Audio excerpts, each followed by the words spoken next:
আমার পক্ষ থেকে আন্তরিক শুভেচ্ছা এবং অভিনন্দন জানাচ্ছি। মহান রব্বুল আলামিনের কাছে শুকরিয়া আদায় করছি যে আমরা সকলে আজকে তুহিন হত্যার বিচারের দাবিতে গ্রেফতার হয়েছে। আমার জানা মতে আমরা চাই এরা যেন কোনো পক্ষে কোনোভাবে কোনো তদবিরে যেন এরা জামিনে বেরোতে না পারে। এদের সর্বোচ্চ শাস্তি মৃত্যুদণ্ড এই মানববন্ধনে দাবি করছি। সেই সাথে বলতে চাই, আজ সাংবাদিক সমাজ এই ভাটায় যাওয়া, এই মাটি কাটা, এই বালু তোলা, এইখানে যে চালাবাজি করা, এইসব সাংবাদিকতার কাজ নাই। যারা এইসব কর্মকাণ্ড করে তাদের পরিশেষে আবারও তুহিন হত্যার ভিতরে আজকে কর্মসূচি সফলতা কামনা করে সকলকে ধন্যবাদ জানিয়ে আমরা বক্তব্য শেষ করছি। গাজীপুরের সাংবাদিক আসাদুজ্জামান তুহিন, যাকে নির্মমভাবে প্রকাশ্যে হত্যা করা হয়েছে। একজন সাংবাদিক যিনি সমাজের কথা বলেন, ন্যায়ের কথা বলেন, অন্যায়ের বিরুদ্ধে কথা বলেন, তাকে যদি নির্মমভাবে নৃশংসভাবে প্রকাশ্যে হত্যা করা হতে পারে, তাহলে একজন সাধারণ নাগরিক যারা আন্দোলন তাদেরকে একবার ভেবে দেখে এই যে ভয়ের সংস্কৃতি তৈরি করা হচ্ছে, প্রকাশ্যে মানুষ হত্যা করা হচ্ছে, হত্যার পরে এগুলো নিয়ে বিচারহীনতার যে সংস্কৃতি চালু হয়েছে, এই রাষ্ট্র দিকে যাচ্ছে, কোথায় যাচ্ছে?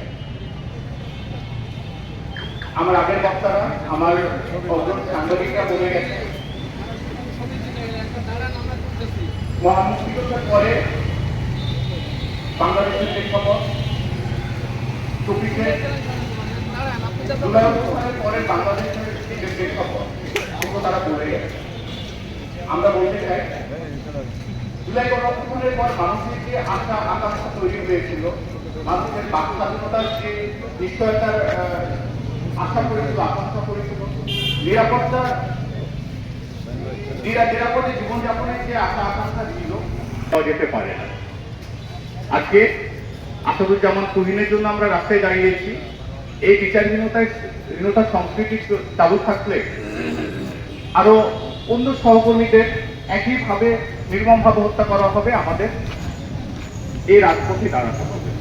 আমরা এই বিষয়গুলো চাই না। আমরা চাই আমাদের নিরাপত্তা নিশ্চিত করা হোক। আমরা যখন সকালবেলায় ঘর থেকে বেরোই, আমি এই ভয় নিয়ে বের হই যে সন্ধ্যায় আমি অক্ষতভাবে বাসায় ফিরতে পারবো কিনা। এই ভয়টা কেন? আমার এই ভয় দূর করার দায়িত্ব রাষ্ট্রযন্ত্রের, আমাদের নিরাপত্তা দেওয়ার রাষ্ট্রযন্ত্রের।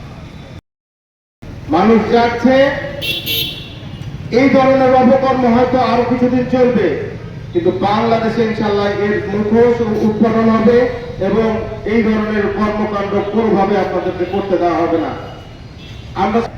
আপনারা যতই পশুর মতো আচরণ করেন না কেন, আমরা কলম সৈনিক, আমরা আমাদের কলম নিয়ে যুদ্ধ করবো।